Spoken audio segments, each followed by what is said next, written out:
People often say to me, Neil, how do you make the perfect drinking chocolate? So today I'm going to show you that. Firstly, I think it's always good to have, I actually like drinking out of this. It's good to have as a receptacle that you feel comfortable with, nice and relaxed. Nothing better than using this in the garden and drinking out of it. So that's what I do. The next thing, take some chocolate. This is Tesco's milk chocolate. It's all they had yesterday, so it's very nice. Now, break off a sizable chunk. Something like that will do. Just test it. Yeah, it's fine. So, I'm going to put this in here. Now, I've just boiled the kettle. So, this is fully boiled. I'm going to add this to the mixture in here. There we go. Just cover the chocolate. Basically, we're melting this chocolate. So it's nice and easy. Get a spoon, stir, and straight away you will see the chocolate will be breaking up. Okay. We then add our powder. Can't go far wrong with Cadbury's.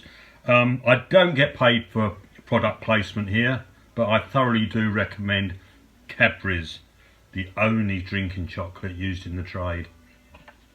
So stir that in. You should be getting a nice chocolatey emulsion. I call it an emulsion, but in there, and then we'll add the milk in a second to it. Okay, the milk's been boiling, so that's come to the boil. We're ready to add this to the mixture we created earlier, and then you have really stir it. You're ready to drink. So we go to the pot.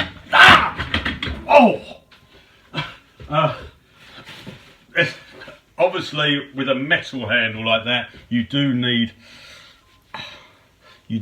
gloves. So put on the oven gloves. Okay. Add to the mixture.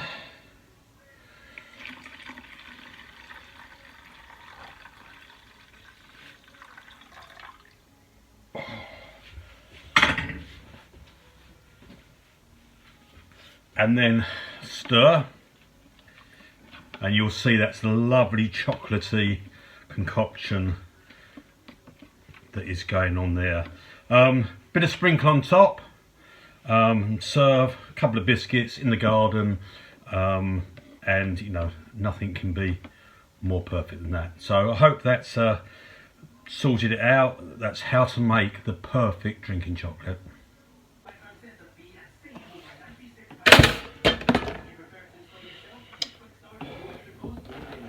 Sadly, a familiar sight for many of you. Okay, the toast is burnt. We're down today to 2. I've literally got that left. Okay, really hard to get it at Tesco's.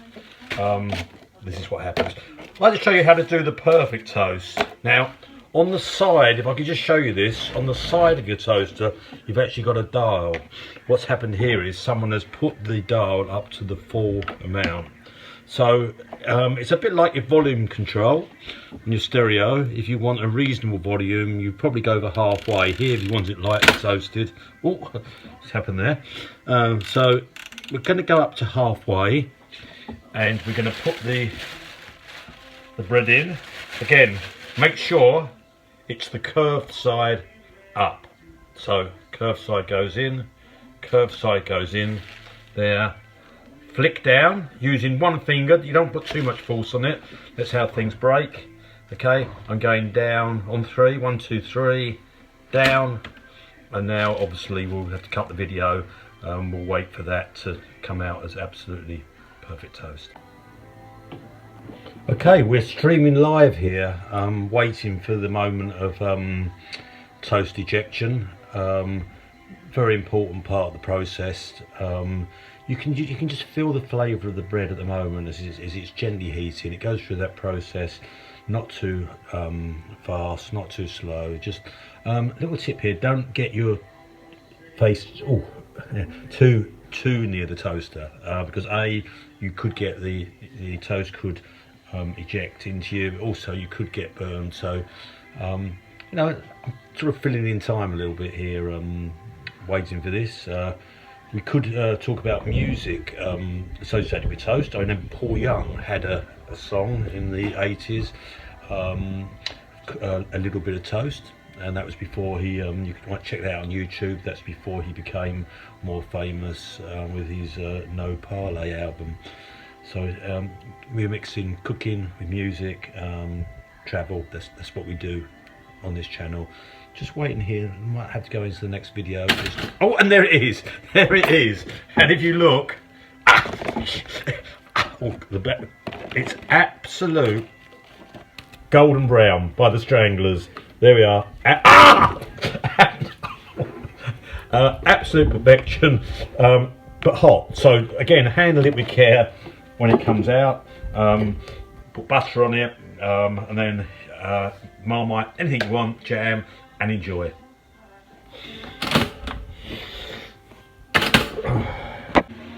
Okay, noodles, and not just any noodles. We've got super noodles. Okay, there's others on the market like these. Don't worry with them. Don't bother with them. Okay, super noodles. Hey, not that hard to do. I go through the process. I've boiled the kettle. Oh, sorry. There were some suggestions about product placement last time, and that's ridiculous. I just don't do that. I mean, I do recommend Cadbury's drinking chocolate. You know that. It's the choice, the chef's choice. But you know. There we go. Right, super noodles. So we put these in here like so. Obviously I've washed our hands. Crunch it up a little bit to get it out there. We are. This will now go in. Now next part of the process, I like to do something a little bit different. I put this in there. It's a sauce sachet, okay, from Bramwell's. So this can go in here. Oh, you can rip it open. It's quite rustic. You can just rip and pour. Now, okay, we went through the tutorial for the hot water yesterday, poured in the kettle. Thank you, Luke, for that. And we'll just add that to it. Stir. I'll be back in about 5 minutes with delicious noodle meal. Okay, noodles part 2.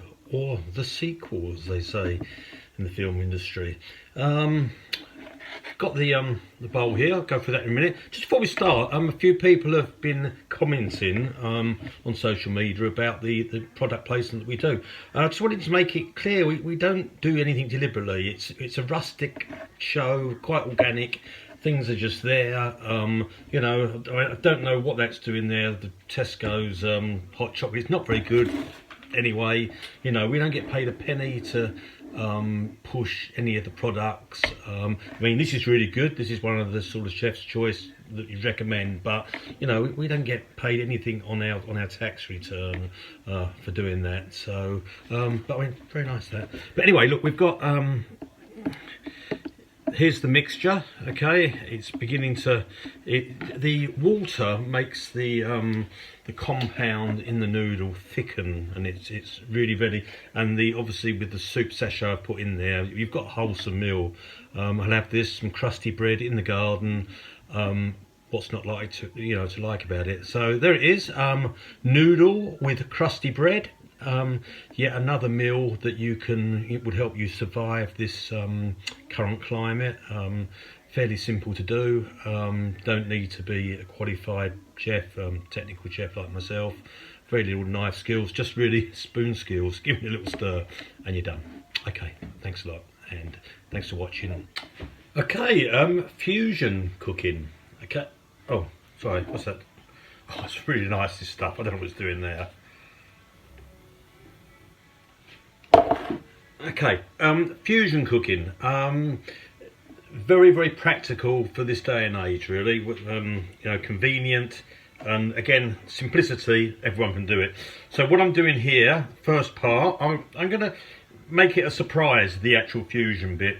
I've chopped the mushrooms. Remember the technique we did the other day. Pull out the stem bit. Okay, chop that in half and quarter it, and then we quarter the mushrooms in there. So obviously to save time, I did these earlier. These are going to go into the pan, which I've preheated. I preheated this with a bit of fry light. Okay, this day and age as well, if you can't get the spokes on your bike aren't going very well, you haven't got any WD-40, this sort of stuff is excellent as well. So put that in the pan, get the mushrooms in, okay, and then I'll probably see you in a little while to show you exactly what the fusion is. I can't wait, I hear you say at home. Well, you'll have to. See you soon. Okay, fusion cooking part 2 or 2 for those of you that aren't bilingual. And a fusion really is a mix of 2 elements of food, okay? And here is the surprise, okay? Firstly, I've done my mushrooms. So the mushrooms are a beautiful brown, almost black colour, simmering away in there. Okay. What's the other element, I hear you saying at home? I don't know if you can hear that noise in the background, but I'm waiting for this. Ding. Right, 1 second.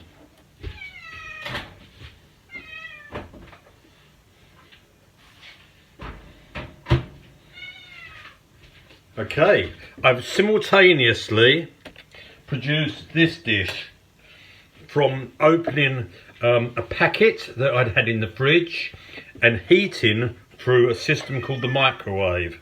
Okay, this can be added to the mushrooms, stirred together,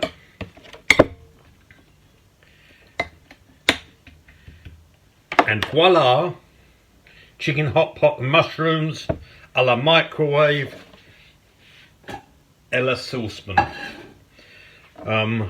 Money saving and a very efficient way of cooking food at this time. Hope you enjoyed.